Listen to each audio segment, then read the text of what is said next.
안녕하십니까. 성주 FM 92.7MHz에서 손정자의 별고울 학당을 시작하겠습니다. 마음에 와닿는 한마디를 듣겠습니다. 나는 행복을 주는 사람이고 싶습니다. 언제나 어디서나 누구에게도 누가 되지 않고 도움이 되는 사람이 되고 싶습니다. 오늘 그리고 이 생 나하고 인연 닿은 모두에게 작은 빛, 작은 힘이 되고 싶습니다. 다른 사람의 마음을 보호하는 진정한 벗이 되고 싶습니다. 나는 바라는 것이 없는 사람이 되고 싶습니다. 자신에게도 남들에게도 인생에게도 바라는 것이 하나도 없으면 좋겠습니다. 바람으로 사람에게도 남에게도 부담을 주고 싶지 않습니다. 늘 만족하고 감사하고 겸손한 바람이 없는 사람이 되고 싶습니다. 나는 걱정이 없는 사람이 되고 싶습니다. 걱정을 해도 좋은 일이 없습니다. 나에 대한 걱정으로 작은 일을 큰 일로 만들고 오지 않는 미래를 걱정하고 싶지 않습니다. 나가 없는 실상을 모르고 나와 내 것에 집착해서 걱정이 산과 같습니다. 자신과 삶의 헛개비 같은 본질을 아는 걱정이 하나도 없는 사람이 되고 싶습니다. 잘하고 있지는 않지만 이것이 나의 소원입니다. 용수 스님의 말씀입니다. 오늘은 2023년 계문년 푸른 토끼의 해를 맞아 계문년에 대해서 말씀을 드리겠습니다. 부모님과 가족, 친인척, 친구, 동료들에게 덕담을 나누겠지요. 덕담은 숱한 전쟁과 혼란으로 사람들의 마음이 피폐해져서 서로에게 하는 말이 살벌해져 좋은 파장의 언어를 몸에 배게 하려고 생겼다고 합니다. 덕담은 하는 사람도 받는 사람도 행운이 돌아오므로 덕담은 나눌수록 좋은 것 같습니다. 새해 첫날 좋은 말의 씨앗인 덕담을 나누는 것은 세계 어디에서도 찾아볼 수 없는 우리의 좋은 풍습입니다. 덕담은 돈보다 더 귀하다고 하네요. 2023년 음력 새해는 언제부터일까요? 2023년 1월 22일이 설날인 음력 1월 1일이므로 이날부터 계면년 토끼해가 됩니다. 띠라고도 하죠. 양력 1월 1일부터 다음 해의 간지로 부르는데 그것은 틀린 방식이랍니다. 간지는 음력을 기준으로 하므로 음력 1월 1일부터 새해이기 때문입니다. 사주의 새해는 동지일까요? 입춘일까요? 사주에서 보는 새해는 다릅니다. 음력 1월 1일이 아니라 그 전해의 동지를 기준으로 하거나 그 해 입춘을 기준으로 합니다. 오랫동안 입춘을 기준으로 새해를 보았는데 입춘을 기준으로 새해라고 하는 것은 잘못된 것이며 동지를 기준으로 하는 것이 맞다고 합니다. 새해의 시작은 동지이고 봄의 시작은 입춘이 맞는 것 같답니다.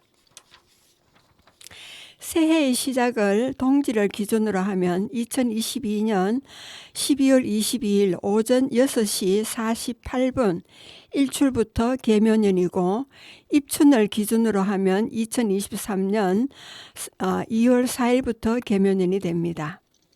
2023년 계면년은 60갑자의 40번째로 청묘해, 즉 푸른 토끼의 해입니다. 12간지에는 12동물이 나오죠.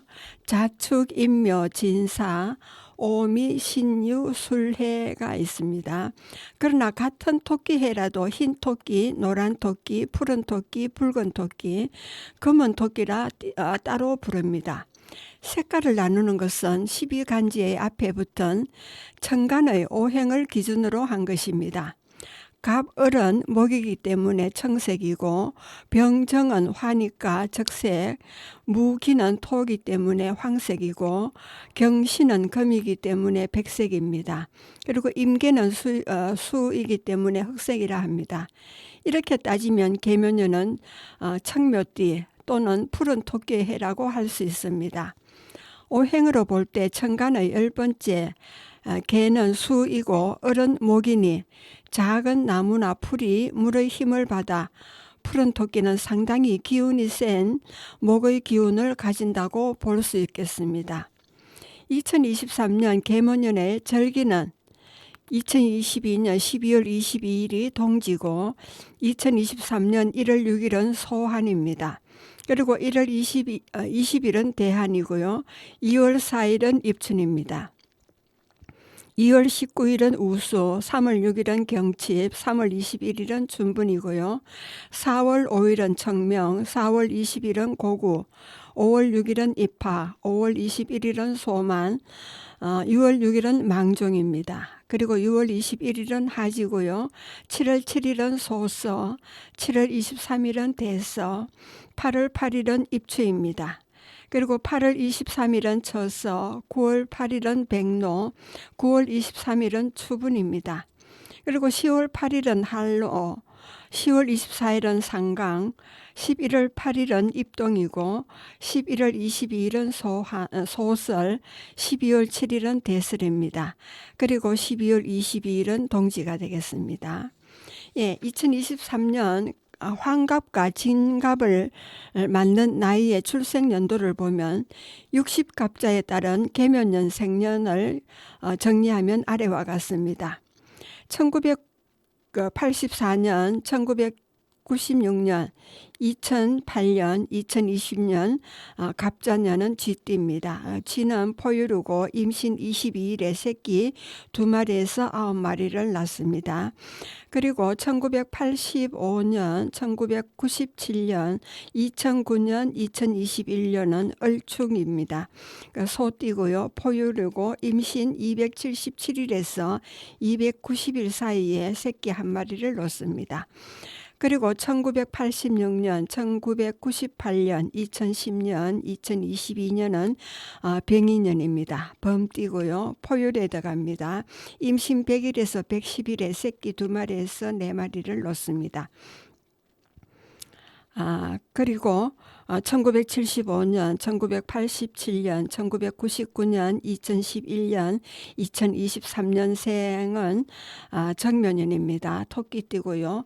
토끼는 포유류고 임신 30일에 새끼 4마리에서 8마리를 놓습니다.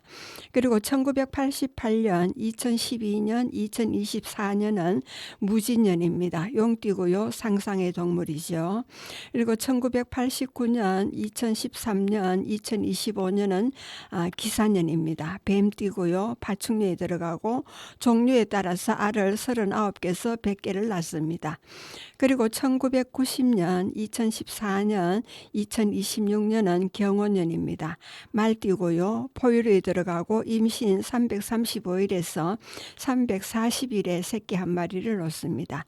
그리고 1991년, 2015년, 2027년은 신민년입니다. 양띠고요. 양띠는 포유류에 들어가고 임신 147일에서 161일에 새끼 1마리를 놓습니다. 그리고 1992년, 2016년, 2028년은 임신년입니다. 원숭이띠고요. 포유류에 들어가고 임신 4개월에서 6개월 사이에 새끼 1마리를 놓습니다. 그리고 1993년, 2017년, 2029년은 개유년입니다. 닭띠고요. 닭은 조류에 들어갑니다. 그리고 계란을 21일에 부화를 시키고 1년에 알을 100개에서 220개를 낳습니다. 그리고 1994년과 2018년, 2030년은 갑술년입니다. 개띠에 들어가고요. 개는 포유류에 들어갑니다. 임신 62일에서 68일에 새끼 4마리에서 6마리를 놓습니다. 그리고 1995년, 2019년, 2031년은 을해년입니다. 돼지띠고요. 돼지는 포유류에 들어가고 114일에서 115일에 새끼 6마리에서 12마리를 놓게 됩니다. 그리고 12가지 중 포율에 들어가는 짐승들은 소, 호랑이, 토끼, 말, 양, 원숭이, 개, 돼지가 있습니다. 그리고 설치류는 쥐가 들어가고요. 파충류는 뱀입니다. 조류는 닭이고요. 신령한 상상의 동물은 용이 되겠습니다. 그러면 육승과 환갑, 진갑을 지내게 되겠죠. 환갑에서 환은 돌아올 환입니다. 환갑은 갑이 다시 돌아왔다. 즉 60년 갑자가 한 바퀴 돌고 나서 다시 갑자가 시작된다는 뜻으로 출생 후 만 60년이 지나 다시 자기의 출생 연도의 간지를 맞은 것을 말합니다.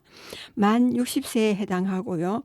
육승과 환갑은 만 나이로 하면 같지만 우리 나이로 하면 다릅니다. 환갑은 만 60세이고 육수는 우리 나이 60세입니다. 그리고 진갑이 있습니다. 진갑은 진은 나아갈 진입니다. 진갑은 환갑에서 한 살 더 먹은 나이를 말하고 만 61세에 해당합니다. 따라서 2023년에는 1964년생이 육순이 되고 1963년생이 환갑이 되고 1962년생이 진갑이 됩니다. 그리고 고희 7순이죠. 팔순과 구순도 만 나이로 따지지 않고 우리 나이로 따집니다. 만 70세인 고희, 종신, 7순이 되는 나이는 갑오년인 1954년생이 되겠습니다. 그리고 만 80세인 산수, 8순이 되는 나이는 갑신년인 1944년생이 되겠습니다. 그리고 만 90세인 졸수와 구순이 되는 나이는 갑술년인 1934년생이 되겠습니다. 그리고 달력에 보면 서기, 단기, 불기 같은 것이 적혀 있죠. 이런 것을 어떻게 계산하는가에 대해서 말씀드리겠습니다. 날짜 계산 방식은 태양력을 기준으로 되어 있습니다. 태양력은 태양의 공전 주기를 기준으로 정하였으며 태음력은 달의 공전 주기로 날짜를 정한 것입니다. 현재 세계는 태양력이 더 정확하다고 볼 수 있어 태양력을 사용하고 있습니다. 그리고 서기는 기원전을 뜻하는 예수 탄생을 기원으로 한 서양의 책력인 서력으로 연대 표기의 기준으로 그리스도의 탄생 이전을 BC, Before Christ의 약칭으로 하며 탄생 이후는 AD, 안네 도미니의 약자로 주님의 해라는 라틴어로 서력 기원을 기준으로 삼은 것입니다. 그래서 금년은 서기 2023년이 되겠습니다. 연호의 역사에 대해서 말씀드립니다. 현재 세계적으로 널리 사용되는 연호가 서기입니다. 서양 달력의 기준이 되는 예수 탄생 시점을 1년으로 삼은 달력 체계입니다. 서양에서 서력 기원을 처음 사용한 것은 서기 525년 로마의 주교이며 신학자였던 디오니시우스 엑시쿠스가 교황의 명으로 부활의 서 목록을 정리하기 위해 이전까지 사용되던 연호를 서력 기원으로 바꾸는 것을 제안하여 처음 사용하여 연대 표시 기준으로 사용하게 되었습니다. 9세기 샤를마뉴 시대에 일반화되어 현재에 이릅니다. 그 후 수세기 동안 별로 쓰이지 않았던 서력 기원은 중세가 끝날 무렵에 대부분의 유럽 국가들에서 공식적인 연호로 사용되었습니다. 예수 탄생 시점에 대해서는 서기가 정해진 뒤에도 논란이 있었습니다. 하지만 서기를 바꾸는 것은 큰 혼란을 줄 수 있었기 때문에 그대로 유지되었습니다. 계산의 오류가 있으나 고치기에 널리 사용되어 그냥 사용하고 있다고 합니다. 서기를 사용하기 전 로마 제국은 로마 건국 원년인 기원전 753년을 1년으로 하는 연호 AUC, 앞, 울베, 콘디타, 라틴어로 도시 건립으로부터라는 뜻을 사용하였습니다. 이런 식으로 연호를 따지면 서기 1년은 AUC 754년이 됩니다. 대부분의 나라에서 연호를 쓰지만 종교적으로 중립적인 입장인 나라에서는 AD 대신 공통 연호를 뜻하는 CE, Common Era를, 그리고 BC 대신에는 BCE, Before Common Era를 쓰기도 합니다. 서기 2017년은 기원 17년이며 그 CE 2017년이 되는 것입니다. 서기 1년 1월 1일 전날은 기원전 1년 12월 31일입니다. 역사 속에 서기의 영년은 없습니다. 디오니시우스가 처음 서기 연호를 만들었을 때 서기 영년을 만들지 않았기 때문입니다. 천문학에서는 1년 1월 1일 전날을 영년 12월 31일로 부릅니다. 영년 1월 1일 전날은 마이너스 1년 12월 31일이 되는 것입니다. 그리고 BC 2년은 천문학적으로 마이너스 1년입니다.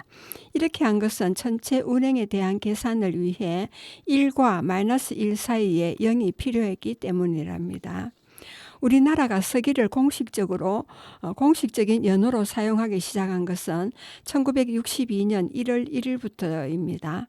해방 후 처음 사용했던 연호는 임시정부가 수립된 1919년을 원년으로 하는 대한민국 연호였습니다. 대한민국 30년인 서기 1948년 정부는 연호에 관한 법률을 만들면서 우리나라의 공식 연호를 단기로 정했습니다. 단군이 고조선을 세운 때를 1년으로 하는 연호입니다. 나라를 세운 시기에 대해 논란이 많았지만 세종 때의 기록을 근거로 기원전 2333년 무진년을 단군 원년으로 삼아 서기 1948년이 공식적으로 대한민국 30년에서 단기 4281년으로 바뀐 것입니다. 그리고 1961년 정부는 국제적인 공통 연호를 사용하는 취지로 연호를 서력기원으로 바꾸는 법을 통과시켰고 1962년부터 공식적으로 단기를 사용하지 않고 서기를 사용하게 되었습니다. 그리고 단기는 단군 기원, 단기는 한민족의 일정한 기원으로부터 계산한 횟수인 기년입니다. 단군이 고조선을 세운 기원전 2333년을 단기 1년으로 한 것입니다. 그래서 단기는 서기 2023년 더하기 2333년을 하면은 단기 4346년이 되겠습니다. 그리고 불기가 있습니다.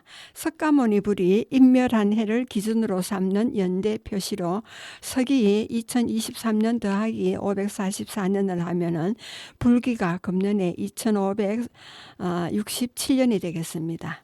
그리고 공기가 있습니다. 공기는 공자가 노나라에서 태어난 기원전 551년을 기준으로 계산한 것입니다.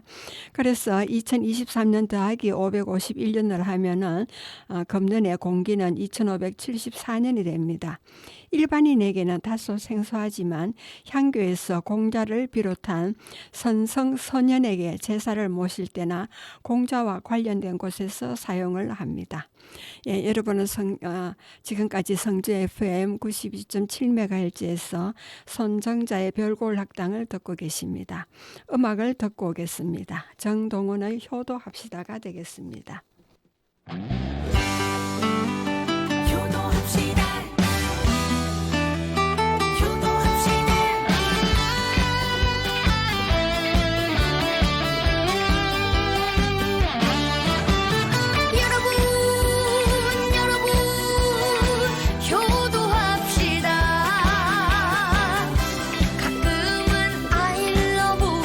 사랑한다 말합시다. 나 하나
계절이 지나면 돌아오지만 당신의 세월은 멀어져 가네. 당신과 매일이 이별하는 날 이제라도 잘해야지 다짐합니다. 여러분 효도합시다. 그동안 고맙다 감사하다 말합시다. 자신보다 날 먼저 지켜준 당신 미안해요 사랑합니다. 늦기 전에 효도합시다.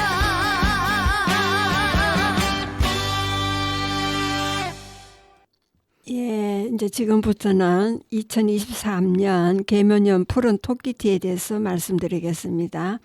토끼의 호칭은 한국은 토끼, 토깽이, 토깨이, 퇴끼라고 말하고요. 한자로서는 넷째 지지인 묘, 토끼 토를 또 씁니다. 그리고 고대 영어로서는 헤러, 중세 영어로서는 레빗, 레빗대, 코니로 부릅니다. 토끼는 토끼목의 토끼과의 포유류 동물입니다. 꼬리가 짧고 귀가 긴 게 특징입니다. 임신 30일에서 새끼 4마리에서 8마리를 낳습니다. 토끼의 특징은 입으로 토해서 토끼를 낳았기 때문에 토끼라는 오래전부터 구전대에 내려오는 개그가 있죠.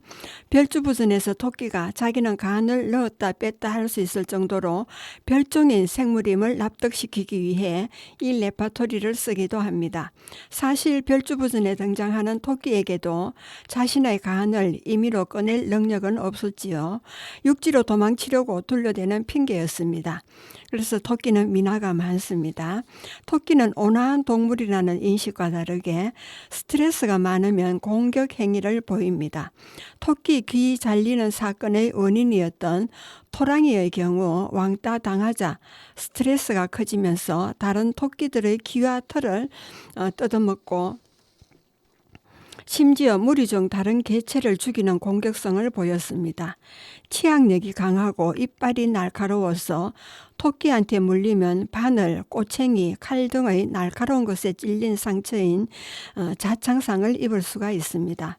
물을 무서워하지만 토끼굴에 물이 찰 때를 대비해서 수영을 하기도 한답니다.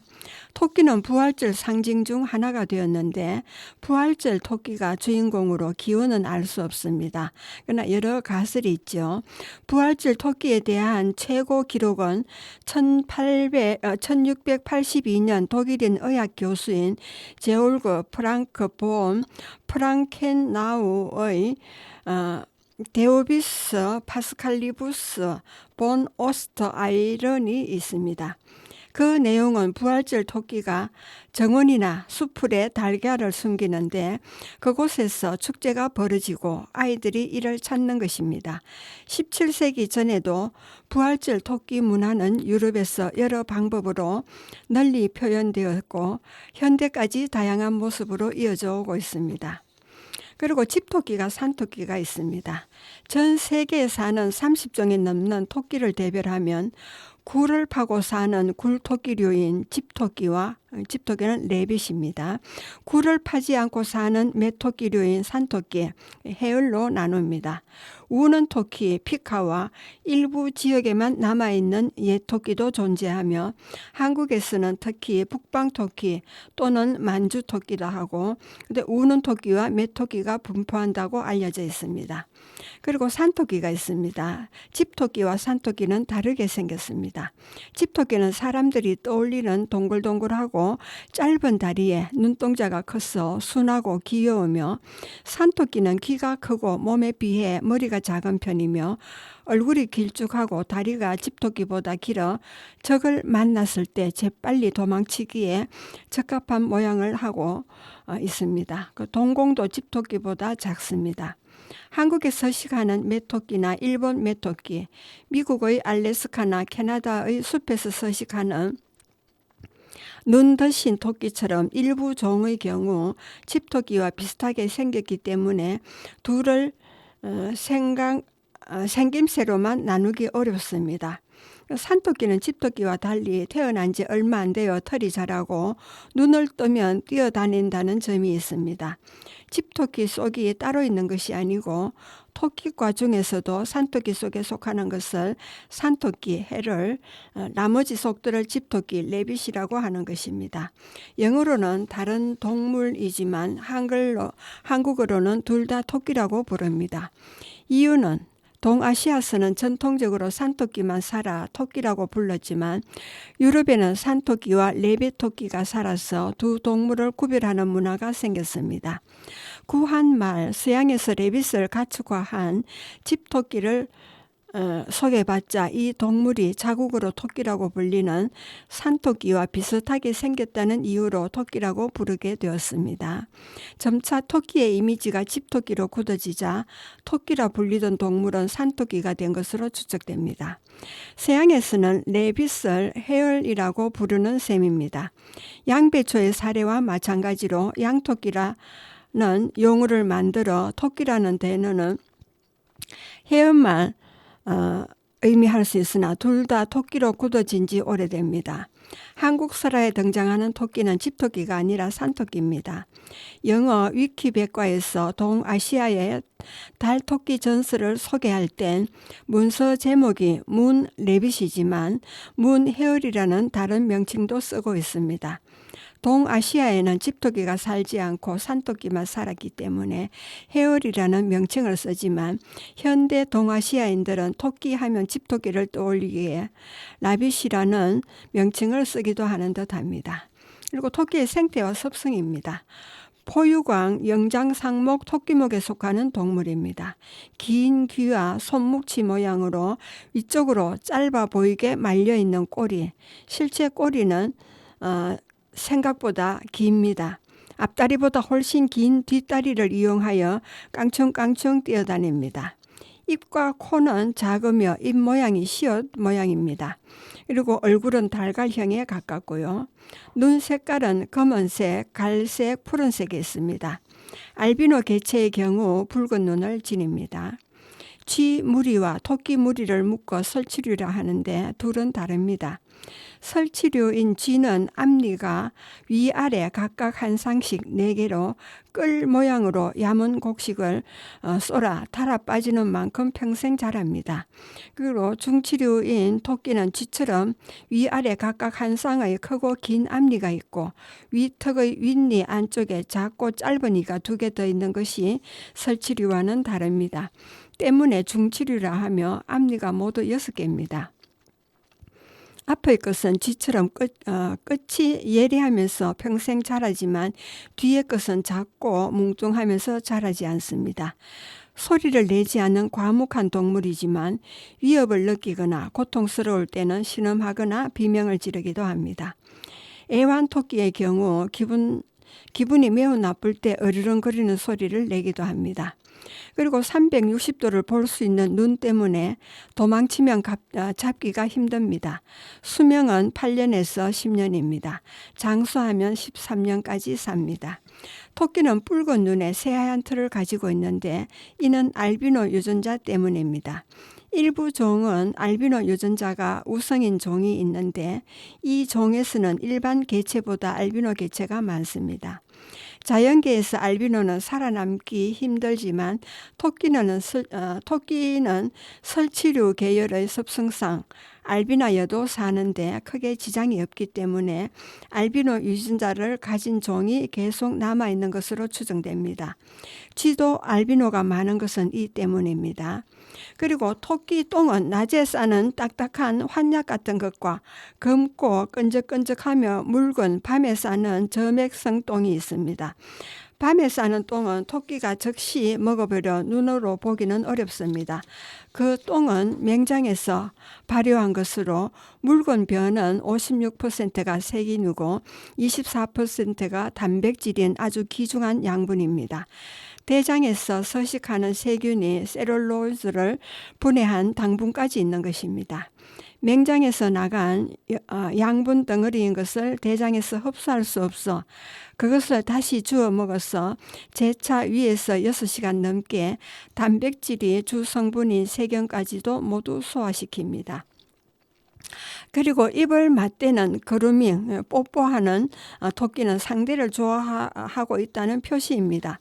토끼는 위와 식도가 연결되는 국부인 불문과 위의 말단부 12지장에 연결된 부분인 유문이 접근하고 있어 쥐와 같이 구토하지 못합니다. 그리고 애완동물로 키우는 토끼가 소화할 수 없는 물건을 삼키고 장 폐색으로 죽기도 합니다. 가축으로 사용되는 메토끼와 실내에서 키우는 집토끼는 냄새가 나지 않는 동물입니다. 앞다리에 비해 뒷다리가 길고 튼튼합니다. 기지개 켤 때 굽어있는 뒷다리가 쫙 펴지면서 긴 다리가 드러나며 굉장히 빠른 편에 속하는 동물입니다. 장거리에는 적합하지 않고 20m 안쪽에서는 약 80km를, 90m까지는 약 60km 정도의 속도를 냅니다. 긴 뒷다리 덕분에 가속과 방향 전환에 뛰어나 뒷다리가 길어 높이 뛰어오를 수 있고 오르막도 잘 오르지만 내리막은 잘 달리지 못합니다. 골격 구조가 사냥개보다 2배의 충격을 견딜 수 있어 굴러도 즉시 일어나 뛸 수가 있습니다. 토끼는 후각으로 자기 새끼와 남의 새끼를 판별합니다. KBS 스펀지에서 토끼 코에 소나무 기름을 바르면 구별하지 못한다는 내용이 방영된 적이 있습니다. 그리고 먹이 사슬로는 최하위라 천적이 많습니다. 주변의 모든 소형과 중형 포식자들인 포유류와 조류, 파충류들이 천적들입니다. 방어 수단은 도망가고 숨는 것뿐입니다. 예외적으로 체급이 비슷하거나 크지 않은 천적의 경우 새끼가 있는 어미토끼는 모성애로 공격을 한다고 합니다. 여러분은 지금 성주 FM 92.7MHz에서 손정자의 별고을 학당을 듣고 계십니다. 음악을 듣고 오겠습니다. 가호의 시작이 되겠습니다.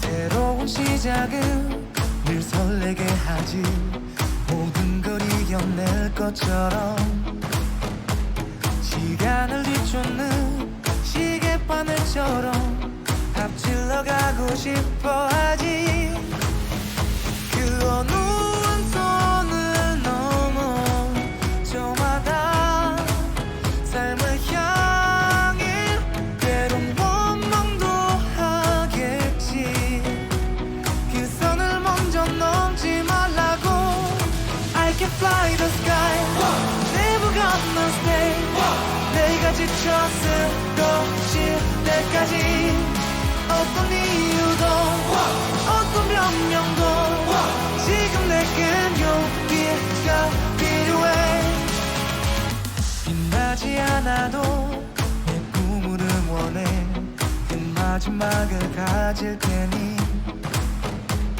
부러진 것처럼 한 발로 뛰어도 난 나의 길을 갈 테니까 지금 나를 위한 약속 멈추지 않겠다고 또 하나를 앞지르면 곧 너의 뒤를 따라잡겠지 원하는 대로 나가질 거야 그게 바로 내 꿈일 테니까 변한 건 없어 버티고 버텨 내 꿈은 더 단단해질 테니 다시 시작해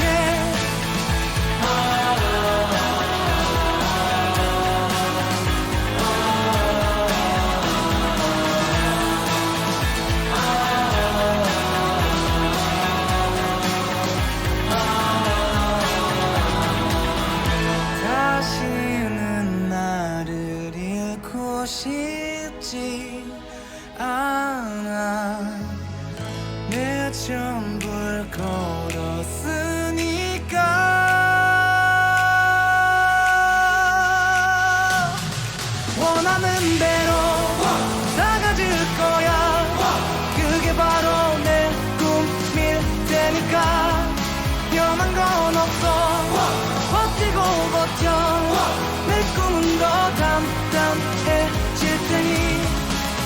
시작해.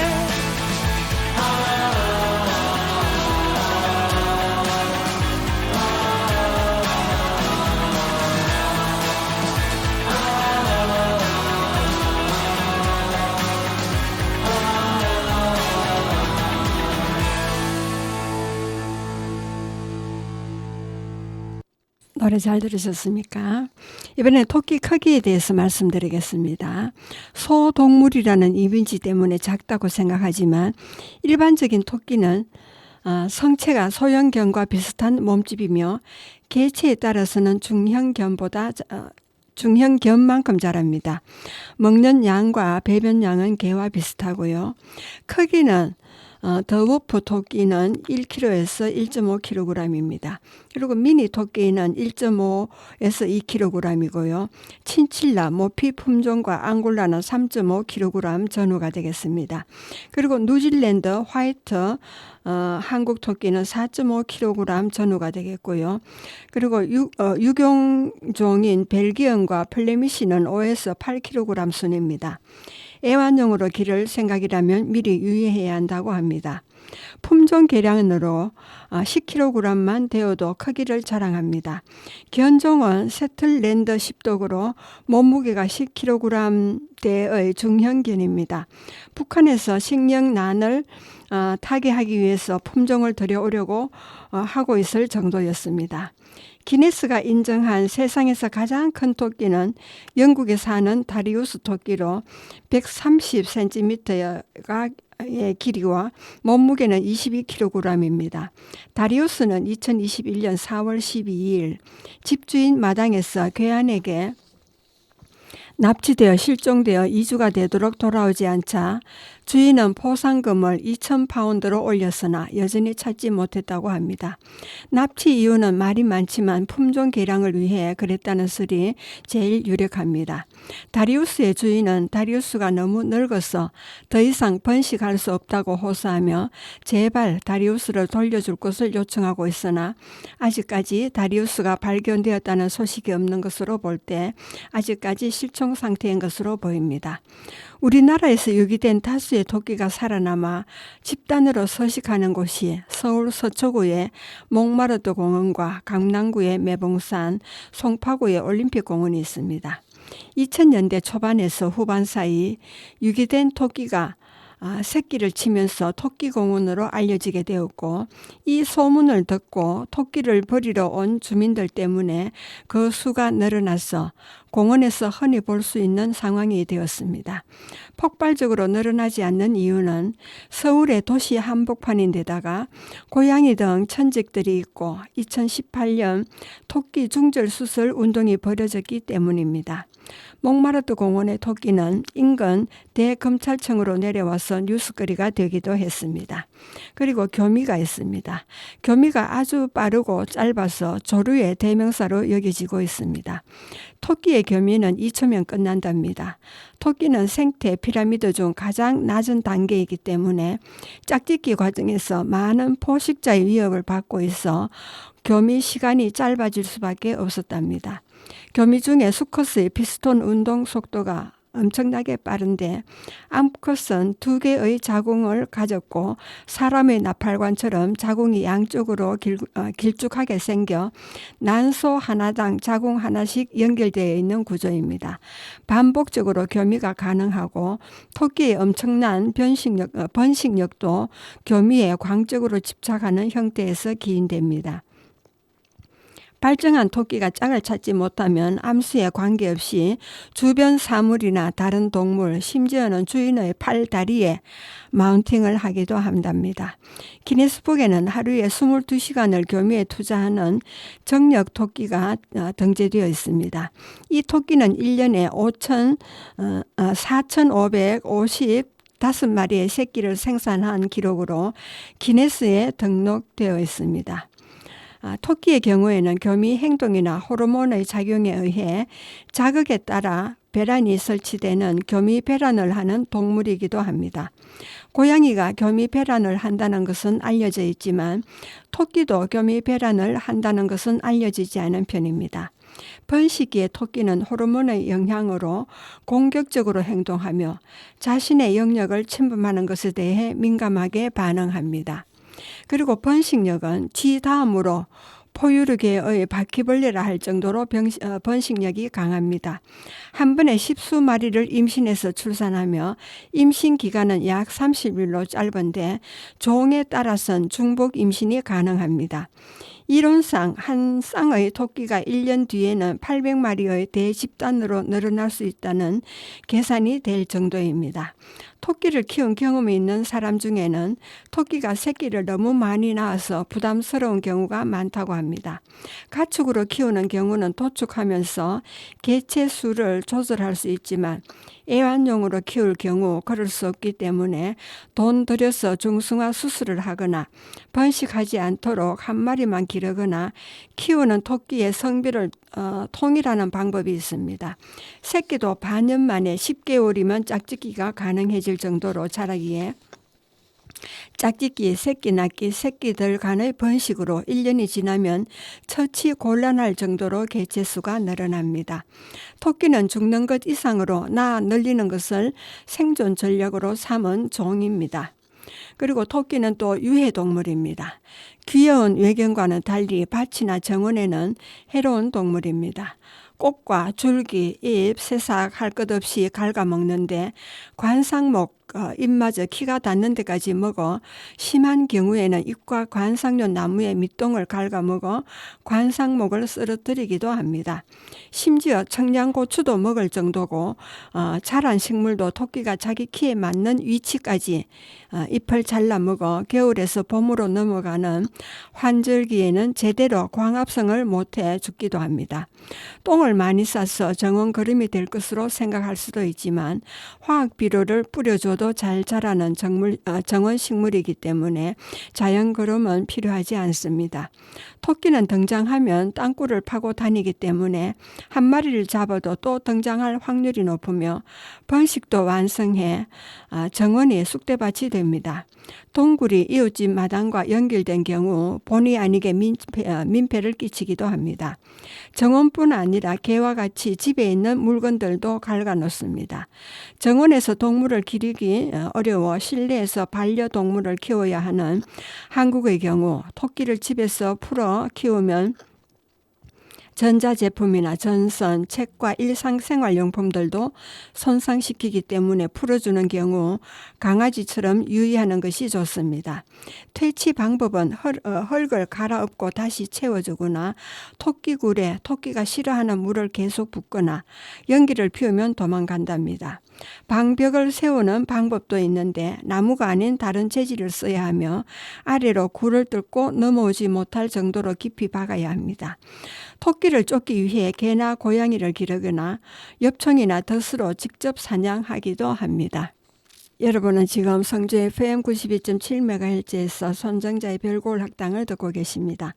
음악을 듣고 오겠습니다. 임영웅의 아버지입니다.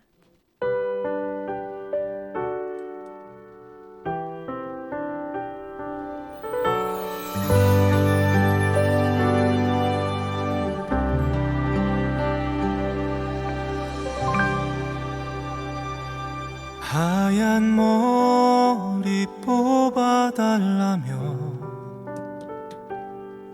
한 개 100원이라도 그 시절 다 지나가고 이제 흰 눈만 남았네. 그렇게도 힘이 드냐며 나를 위로하시다 어느새 잠들어버린 주름만 남은 내 아버지 세상이 아무리 힘들어도 당신 있으면 견딜 것 같아 오래오래 날 지키며 그냥 곁에만 있어주세요. 활짝 웃는 모습이 어린애 같아 보여도 아프다 말도 못하는 사람 이제는 내가 지켜줄게. 어린아이로 돌아가 버린 사랑하는 내 아버지.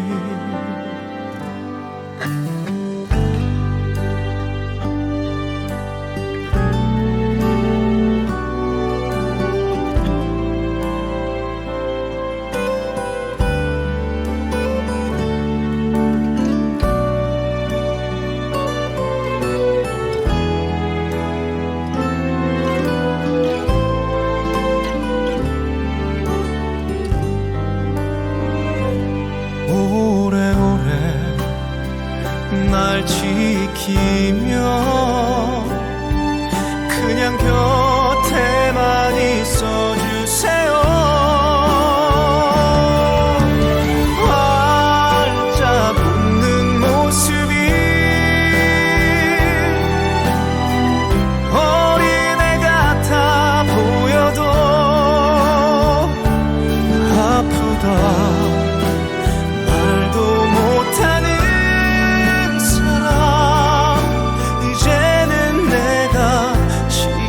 줄게. 어린아이로 돌아가 버린 사랑하는 내 아버지. 사랑해요 내 아버지.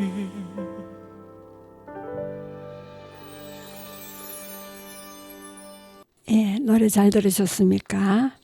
예, 그리고 토끼는 고기와 털을 얻기 위해서 사람들이 기르기 시작하면서 가축화되었고, 근현대에 들어서는 애완용과 실험을 목적으로도 개량되었습니다. 현대 집토끼의 조상인 굴토끼를 로마 시대에 북아프리카와 이탈리아에서 가축화해 기른 게 시작입니다. 다른 가축에 비해 가축화된 역사가 늦은 편입니다. 장점은 소리가 거의 없고 무리지어 알아서 잘 살고 숫자 벌리는 것도 빠르며 먹이는 값싸고 구하기 쉬운 풀이나 건초만으로 키울 수 있어 가성비가 좋습니다. 요즘 북한서는 토끼 고기를 얻기 위해 많이 키운다고 합니다. 단점은 원래 성격에다 가축화가 덜 되어 소, 돼지, 닭보다 성격과 환경에서 받는 영향이 예민해서 스트레스로 동족을 공격하거나 죽이기도 합니다. 그 외에 신진대사가 높으며 풀이 칼로리가 낮기 때문에 줘야 하는 양이 많습니다. 다른 가축에게 수요가 밀리기 때문에 효율성과 고기, 털이 좋은데도 가축으로 키우는 경우는 적습니다. 우리나라에서 새마을운동 시기에 정부에서는 농가 소득 증대와 구휼을 위해 토끼 키우기를 권장하여 1990년대까지만 해도 집마다 토끼를 길러서 푸주간에 팔아 용돈을 만들기도 했습니다. 토끼는 키우기 쉬운 가축이지만 토끼장과 같이 닫힌 공간인 통풍이나 환기가 잘 되지 않는 공간에서 키울 경우 습도나 환경에 주의를 기울여야 합니다. 그리고 토끼 털은 모피 코트용으로는 앙고라 토끼가 있습니다. 일반적인 토끼에 비해 털이 풍성하고 보온도 좋고 대량으로 사육하면서 고기도 소비하기 때문에 윤리적인 면에서 다른 야생 동물 모피보다 덜 까입니다. 앙고라 토끼털은 귀마개나 니트, 조끼의 주 재료로 쓰입니다.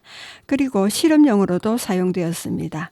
의학용 개발이나 해부 실험에서 쥐와 함께 자주 희생양이 되는데 덩치가 커서 죽이기는 힘들다고 합니다. 쥐같이 작은 포유동물은 목을 잡고 꼬리를 잡아당겨 척추를 탈골시키는 경추 탈골법을 주로 사용하는데 토끼는 덩치가 크고 잡아당길 꼬리가 짧아서 그 방법을 쓸 수가 없습니다. 최근 동물보호법이 강화되어 동물에게 고통을 최소화하는 방식으로 안락사하기 때문에 동물 실험시설에서는 주로 이산화탄소를 이용하거나 심마취 상태에서 안락사를 수행하고 있습니다. 해부 중 맹장이 터지면 생화학 무기에 가까운 냄새가 나고 소변 냄새도 크다고 합니다. 그리고 품종으로는 앙골라 토끼인 로비어, 렉서, 더치, 라이온 헤드, 더워프, 자이언트 등이 있습니다. 그리고 분류는 토끼과에 아마미 검은 메토끼 속이 있고 아마미 검은 메토끼가 있습니다. 그리고 강토끼 속이 있고 강토끼, 줄무늬 토끼 속 등이 있습니다. 예, 그러면 소소한 이야기 공간을 마련했습니다. 오늘은 산미 나는 커피와 고소한 커피 중 몸에 더 좋은 것은 무엇일까에 대해서 말씀드리도록 하겠습니다. 대부분 식후에 커피 마시는 경우가 많지요. 산미 나는 커피는 원두에 클로로겐산 성분이 덜 파괴된 채로 남아있어 체내에 항산화, 항염증 효과를 발휘합니다. 최근에는 산미 있는 원두를 활용하는 카페들이 늘어났습니다. 주문 전 산미 있는 커피를 원하는지 고소한 커피를 원하는지를 물어봅니다. 취향에 따라 선호하는 커피가 다를 수 있는데 항산화, 항염증 효과를 보고 싶다면 산미 있는 커피를 택하는 것이 낫겠습니다. 그리고 어떤 원두에서 산미가 느껴지는 걸까요? 원두 로스팅, 커피 콩을 볶는 것에 대해서입니다. 로스팅 시간이 짧을수록 산미가 잘 느껴집니다. 커피 원두에 들어있는 클로로겐산이 덜 파괴되기 때문입니다. 클로로겐산은 열을 받으면 분해돼 오래 볶을수록 많이 파괴됩니다. 한국식품영양과학회 저널에 게재된 논문에 따르면 라이트 로스트 커피와 미디엄 로스트 커피, 다크 로스트 커피 중 라이트 로스트 커피에서 클로로겐산이 가장 많은 것으로 나타났습니다. 라이트 로스트 커피는 가장 적게 볶은 커피입니다. 2020년 에티오피아 연구팀도 원두 로스팅 과정에서 트리고넬린과 클로로겐산 성분이 잘 파괴된다고 밝혔습니다. 트리고넬린은 커피 생콩에 있는 알칼로이드로 항산화 성분입니다. 클로로겐산은 폴리페놀 화학물의 일종으로 신맛을 내는데 콜레스테롤 억제와 항산화, 항암 효과를 발휘하며 인슐린 저항성을 낮춰 당뇨병 예방에도 도움이 된다고 알려져 있습니다. 쥐의 대식 세포에 라이트 로스트 커피 추출물을 주입했더니 다른 로스트 커피 추출물을 주입했을 때보다 종양 괴사인자인 알파와 인터루겐 6 수치가 덜 증가했다는 연구 결과도 있습니다. 둘 다 염증성 질환의 원인이 되는 요소입니다. 위가 예민하거나 커피 마실 때 속쓰림이 심한 사람은 산미 있는 커피를 피하는 게 좋습니다. 커피 속 산 성분이 복부 평면과 복통 등 소화기 증상을 악화할 수 있기 때문입니다. 예, 여러분은 지금까지 성주 FM 92.7MHz에서 손정자의 별골 학당을 들으셨습니다. 제 노래에 들어가기 전에 아리랑 선언문에 대해서 말씀드리겠습니다. 아리랑은 유구한 역사로 전성지역의 광역성과 정성기청의 견고성, 전성사설의 적청성, 장르의 확장성, 전송주체의 자발성을 특징으로 역사 공동체 시기는 물론 이상과 분단의 오늘에 이르기까지 또 향유하는 노래이며 문화입니다. 아리랑은 정과 한의 정서적 수렴체로 모순에 대한 저항적 발현체로 또 편향과 극단의 차단체로 고난에 대한 극복 의지의 추동체로 가치화되어 향유하는 결의의 노래이고 세계적 보편 가치를 지닌 인류 무형 문화유산입니다. 마지막 음악을 듣겠습니다. 이상희의 즐거운 아리랑이 되겠습니다.